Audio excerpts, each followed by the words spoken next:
comics in each country sort of is born out of what is happening at that time in that country politically and socially. And we always got this message that after reading your comic, I felt good because I understood that I am not the only one who's suffering.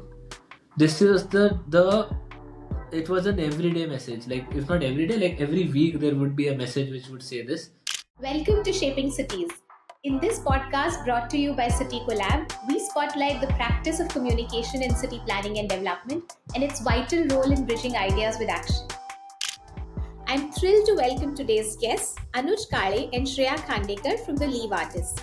Many of us have seen and loved their incredible illustrated stories on social media about urbanism and the built environment.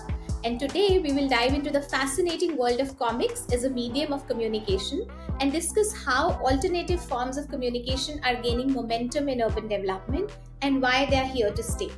Welcome Shreya and Anuj to Shaping Cities. So my first question, when you both started, I think, both of you are graduates of architecture, and then I think Anuj, you've also done urban design.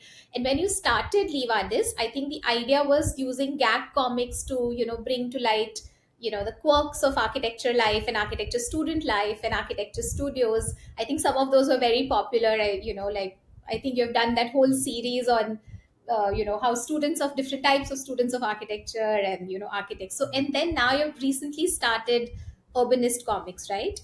Which kind of shifts slightly that space, and you're looking at comics as a medium beyond humor. I think you're still using humor, but I think speaking about, not speaking to a particular community, but I think more civic issues of, how our cities are built and designed, and bringing to attention, things that we often overlook, and, visualizing them so beautifully. So what prompted that shift from gag comics, focused on quirks of architecture, student life, architects, to urbanist comics also?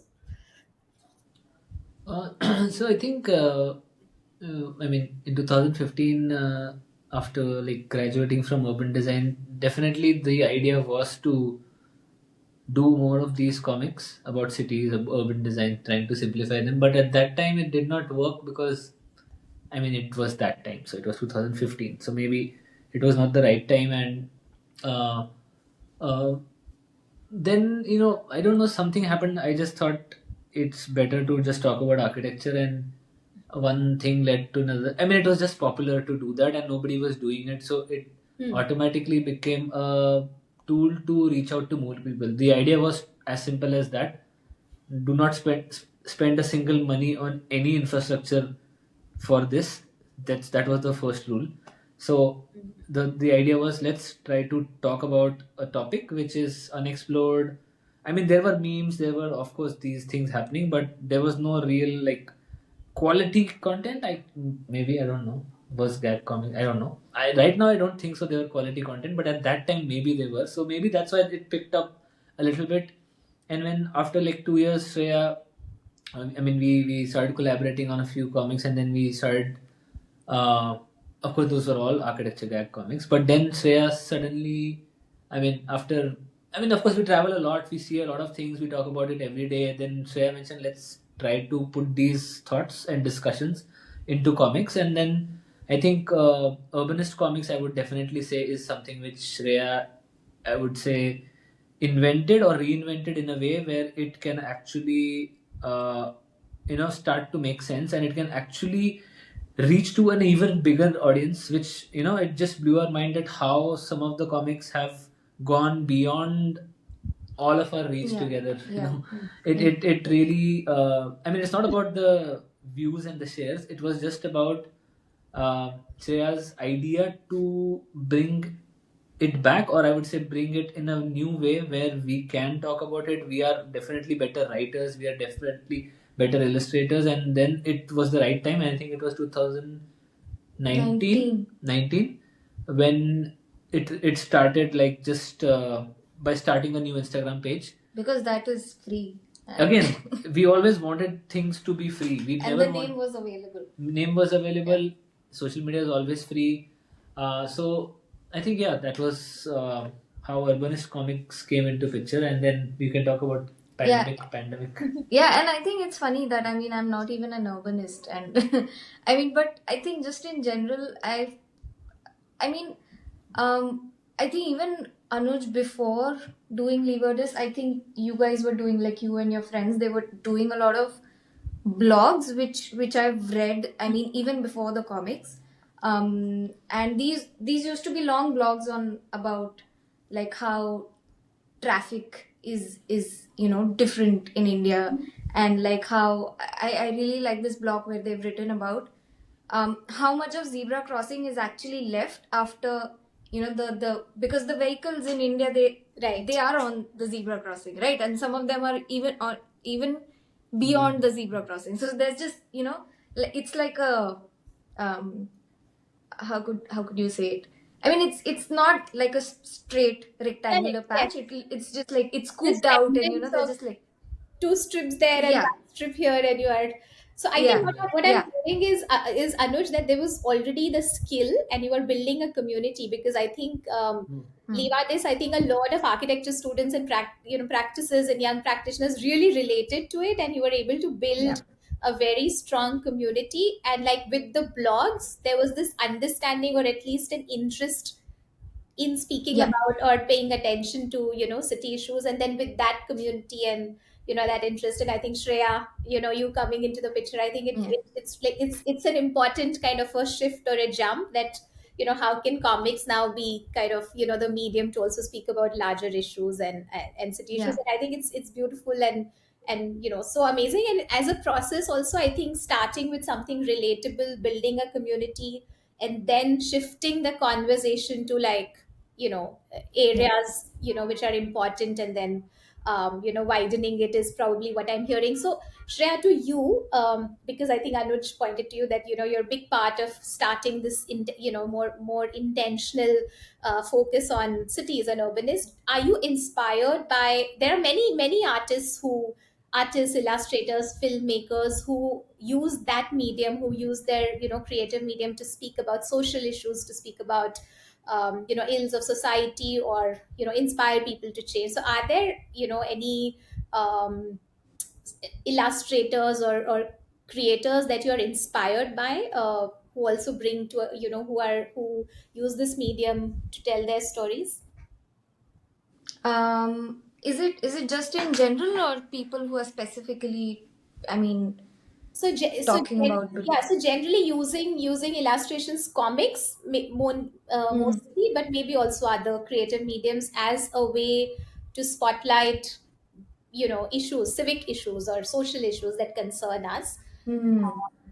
Um, I think that, when I was reading comics as a kid, you don't really understand the layers or the depth of a comic book, and it's interesting. We were just discussing this in the morning, where we were showing students uh, Indian superhero comic books.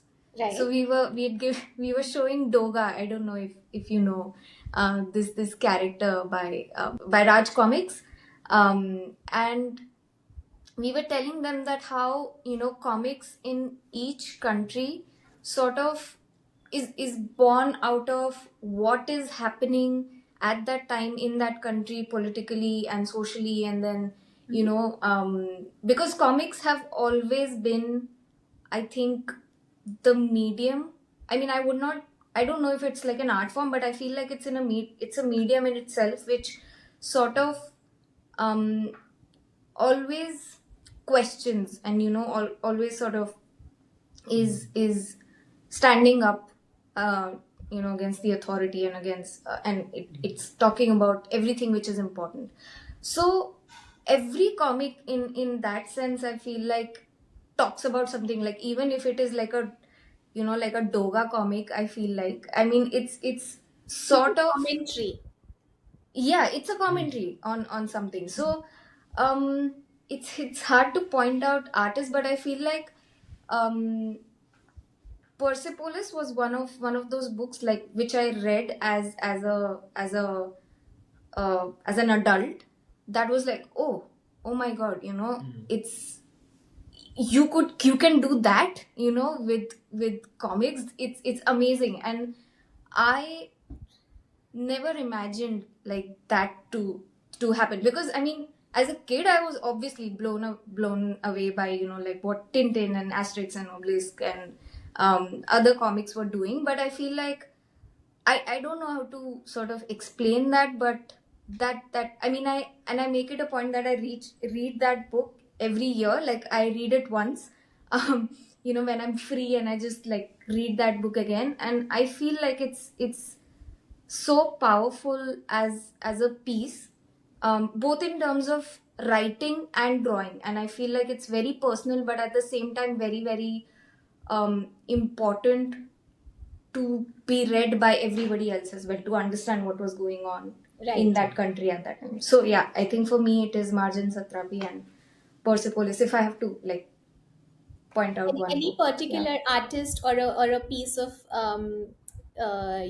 media for you, Anuj, that has been inspiring in thinking about cities and this Uh, comic? Again, not a very critical one, but there's this artist called Matthew Inman, Okay. who I think was at that time 2010, I would say 8, 10, was a webcomic artist, and webcomics were really popular from 2005 to I would say 15. 15 was the decline, I guess. So during that time, when it was a transition from architecture to urban design, and then urban design into the real world, I used to read these comics, which are very basic comics. They are not like critical pieces. They are just very simple comics about day-to-day lives and cats and dogs and running in the The best morning. time. Yeah, it's the very relatable, definitely. Yes. But what was inspiring for me at that time is the the idea of comics can be made by anyone. Like, as in, comics don't have to be the traditional comics which I used to read when I was a kid. That artist or the series of artists I used to follow at that time, including Matthew Inman, the Oatmeal, gave me confidence to take this as a like a, I would say it was a very positive energy for me to go out, leave my office, leave my office, go back to maybe Pune, Nasik, etc., but whichever place at that time I was, to say that, oh, I can also do this. It gave me confidence that I can do this, I can publish it online. There are many methods, ways in which you can, I mean, use this technique to eventually also make it a business. Like, I could also see that this artist is not just making web comics. He's also selling merchandise. He's also doing workshops, Games. games, Yes, a lot of games. I think the Right. Exploding Kittens card game is by Oh, okay, Matthew Inman, yes. the Oatmeal. So you can imagine that the amount of confidence it gave me to take it forward, right? Because in India, it's not a culture. Comics is not a culture. It's never a I mean, forget it. A profession. It's not even a culture. Like, it's a very niche. It's a nerd. You are a nerd. Right. So I was a nerd in that case. That, oh, this guy likes comics, or this guy wants to take comics as a hobby, not even as a profession. So you can imagine Matthew Inman, Sarah Anderson, um, the Heart and Brain comics by yeah. I forgot the name, but all of these were very good comic artists. Plus, they were also trying to take it financially further, which is, I think, for me, it was the most amazing thing to know, because before that I just read printed comics, and this new generation of comic artists trying to take it and evolve was something which just made me feel that, oh, let's do this. If they can do it, I can definitely do it. So, and even the art style was not as refined, or as, like, you could Hectic see also. you I could mean, see the lines are not like matching also. Like, you could, that's also a big confidence that, oh, you can be you can just publish it as it is. It's a very big thing, especially during that time, 2012, 13, where I mean, comics and taking it as a business and all of the things which we are doing right now, it was very difficult to and very difficult to even find a mentor who could tell you what to do in this front. There's no mentor, zero. They're only well wishers. That's, you have to only live with those people, well wishers.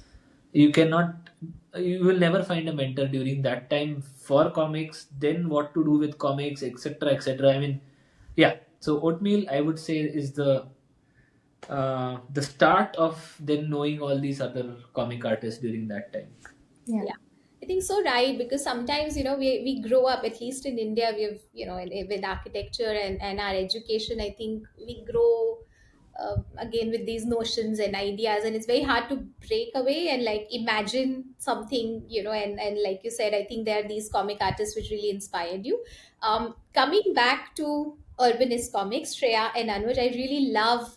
I think I follow all of them. I'm a diligent reader, and I sometimes go back and reread and share with friends. I think especially those, there's this one comic on child friendly city, I think, which I shared to so many of my friends, I think, who live in Mumbai, and their kids are all inside. I think you know that comic, right? When we're constantly telling children that go out and play, and there's no place to play. There's also another one which I really liked, which was, I think, about a probably a corporate worker, mostly used to cars and private transport, and one day when she has to or he has to like really navigate the city and like really experience for himself what it means, to navigate the city when you don't have a private vehicle. I think there's so many. So I think what really makes them special, and I think I'm one of the fans, and for so many people would be that they're so relatable, and we carry all these things in our heads, right? Like we'll all dining table conversations will be about Mm. अरे अरे चलने की जगह Mm. नहीं है, or where will the grandfather walk, when you move to a new city, or things like that. But we don't. I think your comics have given like a narrative and visuals to all those ideas, and all those ideas that Indians carry, in their head. So that's why they're just so beautiful and relatable. I would like to ask you, what is the process of kind of identifying a issue, brainstorming, illustrating a comic? Where do those ideas come from? And what is your process of translating those nuggets that you receive from so many places into a story and into a narrative and a comic? How long does it take? Everything. I'm just really interested in the process. So, I mean, sometimes it can take days, months, years also. I mean, there are a few things that we are writing that, I mean, they're just never good enough to be published, So we are just like, we're working on it like, like maniacs. And like some days you're just on the laptop, like just looking at them, and then we close the laptop. And sometimes it literally just takes a day. And that cartoon, like just, or comic, it goes on to get like, I don't know, like some 11.4 million views, which I think is, I mean, I believe that's not a real number, but he tells me that it's possible No, on the I internet. also don't believe. Sometimes Instagram just or LinkedIn just plays with us. I also don't know. I mean, Where yeah, do I these don't. people come from? I mean, I can't believe it. But anyway, I mean, it's so yeah. It like ranges from literally a few hours, and then like sometimes days and months and years. But interesting, Vani, that you said that these are all dinner table conversations, and I think for me, because I am not a technical person, and I think I am a person who likes to observe a lot. So a lot of my scripts or my writing comes from what I have seen in the city, and not something that I've read or studied actually. Mhm. So and of course, if something I've observed, and let's say I've read a book, like, I mean, it just happened to me like a few days ago, where I was writing about something, and then I read something similar in Jane Jacobs' book, and I was like, oh my god, was I like, am I smart? No, I'm just kidding. Like, oh, it makes sense. So I think for me, it is that either it is from my own experience, or I have seen something, or I remember it being an issue for my parents, or somebody that I've seen, and then sort of reading up about it. Of course, sort of trying to understand what does it mean in technical sense, and then I think I would say for us, because we are also not trained comic artists. For us, it is a lot of writing more than illustrations, because that is something that comes naturally to both of us, I believe. But when it comes to collaborators, it is, I would say, a lot of rewriting, because the collaborators come with something which maybe right now we are not very emotionally attached to. Like somebody comes with, for example, the urban planner comic, who gets stuck after a moment. Like it's about mentorship, right? Absolutely. So currently we are not thinking about it. It really, we resonate with that the thought. But when it came to us, we were like, okay, we need to think and we need to really understand what it means that after maybe 30, I might, we start to go back to our times, like, okay, when was I stuck? When did I need a mentor? So it's a lot of, I would say, it's a lot of effort, definitely, because it's for a collaborator and it should not look like a collaboration. So I would say when it comes to collaboration, it's, I think, a lot of rewriting. We really have to go into the shoes of what that topic is. Like if it is about mentorship or whoever we have collaborated, Care City, the water comic which we did. So we really went. We have to go really inside that, and we have to rewrite a lot, because the only way you can start empathizing is to write that story like 5-10 times, and then you start getting it. So when the deadline comes closer for the collaborator, is where we crack the script for collaborator. So it's a, I know it's like forced. You have to force yourself into doing that, but that's the only way we can come up with a good collaboration comic. Because the problem with collaboration comics is that people, when they see, oh, collaborated, which means it is a paid thing, so they will just say whatever the collaborator wants to say, but it is not. It really will, you will enjoy it. I mean, that's what we promise. But for that, we really have to, and it's a relay, that I will write something and then she will write. So it's a relay of a lot of, I would say, at least 7 to 10 rewriting which happens, and that is where maybe the collaborator. And then of course we also have to tell the collaborator that you go with this will definitely work for you. Like maybe we can say the name of the collaborator, Cry. Oh, We can? okay. Yeah, Yeah. I Okay. think So we are yeah. working with Cry India, and we are telling them that this will work. Trust us. This will work, because you don't have to extend this comic. You don't have to say everything. You have to leave it at a moment where people really get attached to it, which worked with the Cities Forum comic, because they were also supportive that, okay, we completely agree that this is where you leave the comic. Don't try to sell an emotion, don't sell the product. So every collaborator, we also have that, I would say, a little tussle to explain them that even if it is a collaboration, try to sell the emotion, don't try to sell the product, because if you sell the emotion, they will eventually try to find the product, definitely. Right. So yeah, collaboration comics are, I would say, a little forced empathy. We have to force like we really have to empathize and I understand mean, the topic, but it works. it's it's interesting for me that you mentioned collaboration comics and you use the word probably force, but maybe Anuj, it means a little bit more reaching within yourselves as to how do we Yeah. find that story and narrative. Yeah. I think I'm very curious, see, because both of you are also architects and urbanists, and and you are illustrating aspects and issues of the built environment, right? So a lot of your collaborations are also with organizations which which are about the built environment and how built environment affects people. So my question is, I think you also, for example, beautifully did a comic that I really loved is the Mumbai coastal forest, right? That what would it be if our cities have these beautiful large swaths of green, and what can civic movements do to our cities? And I think that is with a civic group in Yeah.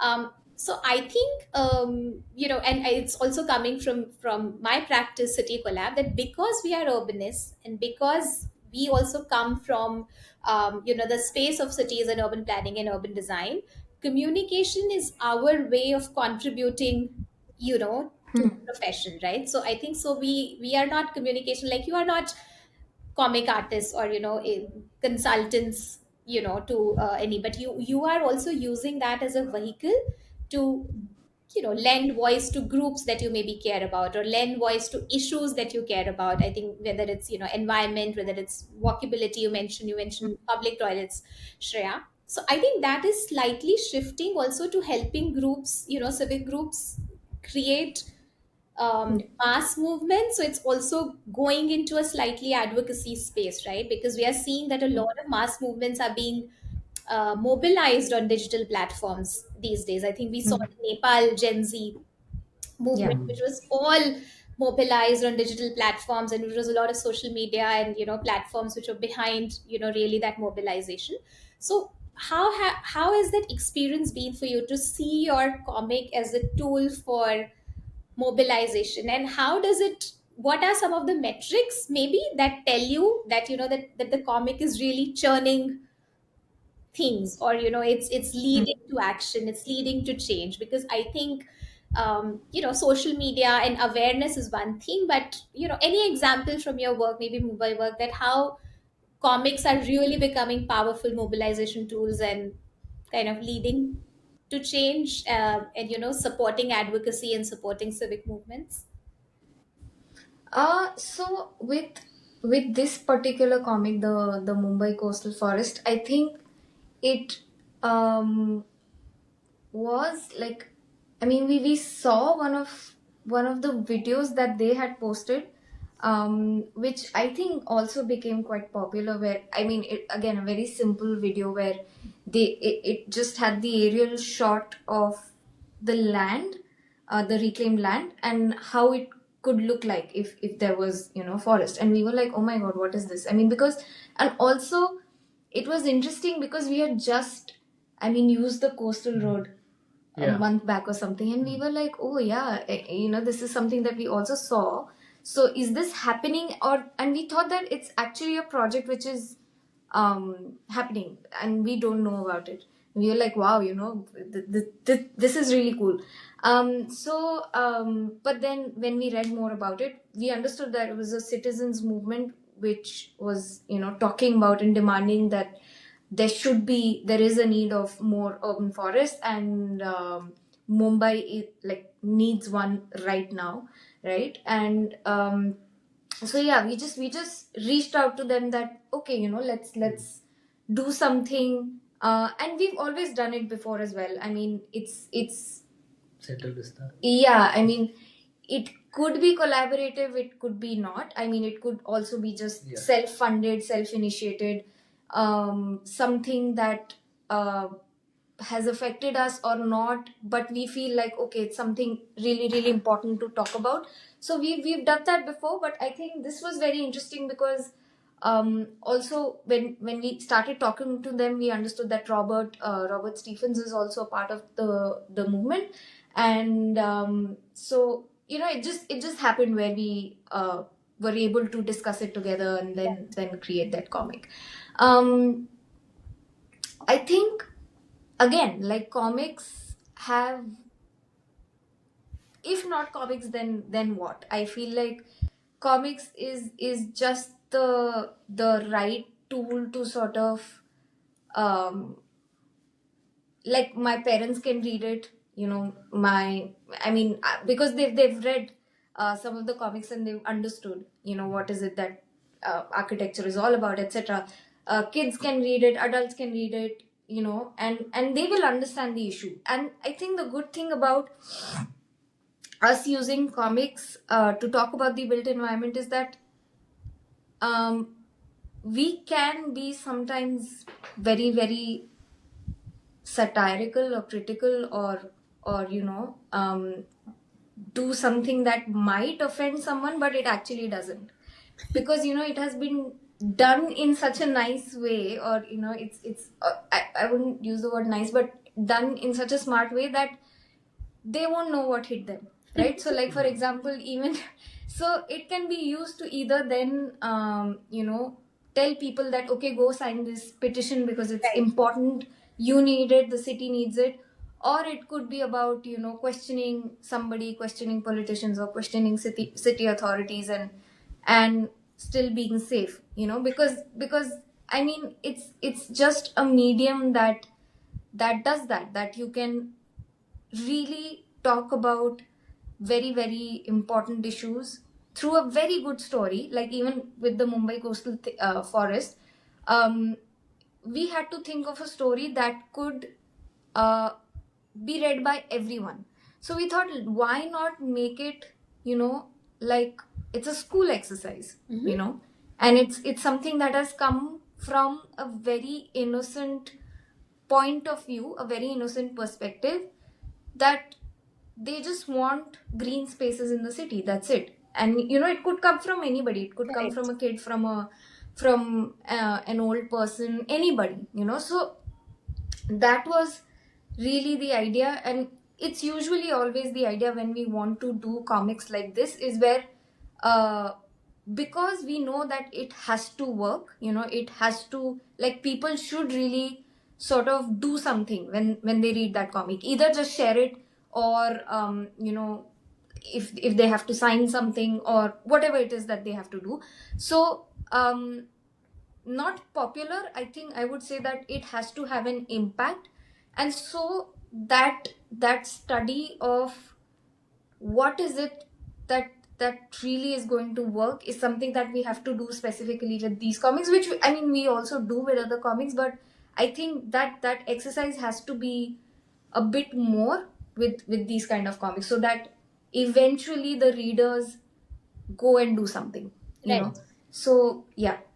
And I think, Shreya, I'll just quickly respond to what you said. I think it's really important and powerful. Like you said, for this particular comic, you know, activist led movements and civic led movements also sound a little bit different, with governments and public bodies threatening, let's say, or why, or a menace, or like a worry. But like you said, the very smart move, or a very relatable move of using a young child who's imagining what your future city could be and how these green spaces could be, just has a completely different impact, right? So even if someone in a decision making role is reading it, it hits differently. Yeah. It probably impacts a different nerve, or in your brain, or a different way of doing it. And that's why I think, like you said, a lot of serious issues, important issues, which sometimes, at least in urban planning and design, we tend to use a lot of reports, technical reports. Those are all important, because those are evidence backed pieces, and they are if they have their place and they have their space. But I think when you have to really kind of mobilize a civic movement, I really believe what you did with comics, and I think multimedia and films is like so powerful as a Yeah. medium. So my question is, you started as creators, a lot of your like 10 years has been as creators, and now you're also slowly building a communication consulting practice, right? Like, we can help you tell your stories better. Now that's where you're going from, being creators to also you know um, becoming consultants, or to help others tell their stories better. Are you in early stages of that project?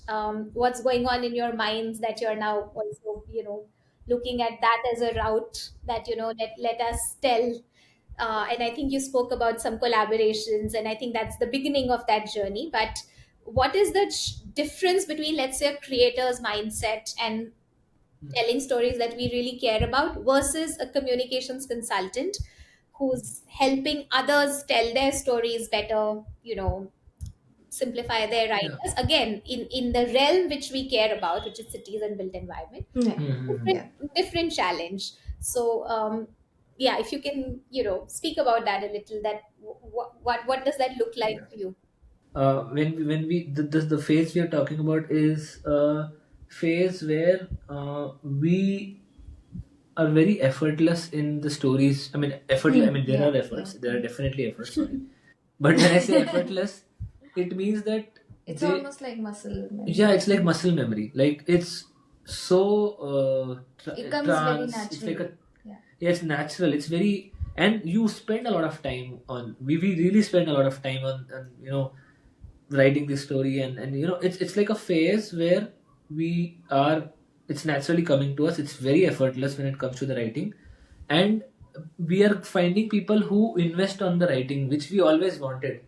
Thank God, we have really found people who think that it's like a marketing. It's like a marketing. I know I'm using the wrong word, but it is that people are always looking for consultants who are good at selling, right? That's the hard truth of the society. So people know that we can sell, so that's why they're investing on us. That's one part of it.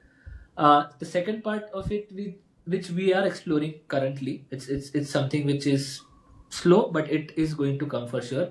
Is that when we were in the high phase, we always thought that, oh, let's do Patreon and let's tell people to invest on us, and let's put some parts of the comics as an epilogue. I mean, if you want to know more about this comic, pay and then you can read it later. Yeah. Nobody did that because Instagram is. And I think- sorry, it's a.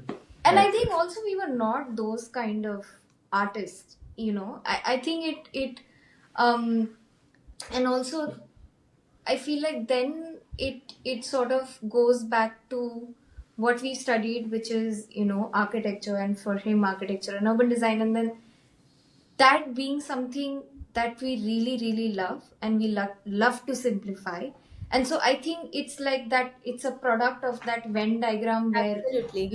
then we are like, oh, okay, this is like, and we're always looking at, it's like putting your eggs in different baskets, right? But not out of the necessity of it, that, oh, you have to have like 10 different types of businesses to actually earn from, but from coming from that, this is something that we really really like to do, and there is a scope, there is a need for a lot of simplification, and our tools actually fit right in. So of course, then in that space we are eager to learn something new. If there are newer tools that we need to sort of understand to help actually you know build that consultancy even more, of course hone our skills that are already there.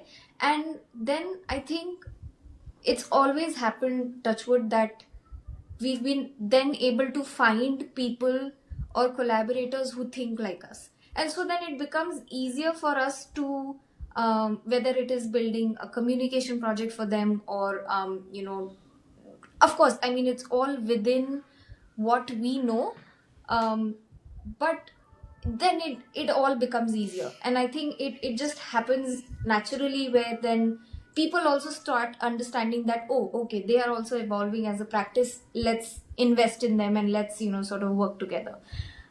So yeah, I think I think like people also have followed us when we did gag comics, and now Yeah. they're professors or doing PhD, or they're in an urban planning firm. So it's always good to know that they know our base, like how I mean what we were, and then how we have evolved. So it is also a big, I would say, thanks to all the people who have over Invested the years in, yeah. invested time on us and seeing us evolve. So sometimes you don't know, right? Sometimes when even the gag comics which we did, it might have helped a lot of people. Okay, maybe in the mental health. I mean, definitely in that phase where they felt that the common thing which we always got. Right. We always got this message that after reading your comic, I felt good because I understood that I am not the only one who's suffering. Correct. This is the it was an everyday message. Like, if not every day, like every week there would be a message which would say this, and that is what we were like, oh my god, this I mean, this was so simple, but we never looked it in that way. So in a way, those comics also played a very big role in Yeah, whatever. for sure. Yeah, definitely they were important. It's just that, yeah, I mean, it was part of the process. yeah. So amazing, both of you, Shreya and Anuj. It was amazing to have this conversation. All the very best to you and Urbanist Comix, and I think we definitely need a lot more storytelling in the urban planning and design space, and we look forward to a lot more amazing work. And Yeah. thank you so much for joining us. Bye bye. Thank you. Thank Thank you you. so much. Bye. Bye bye.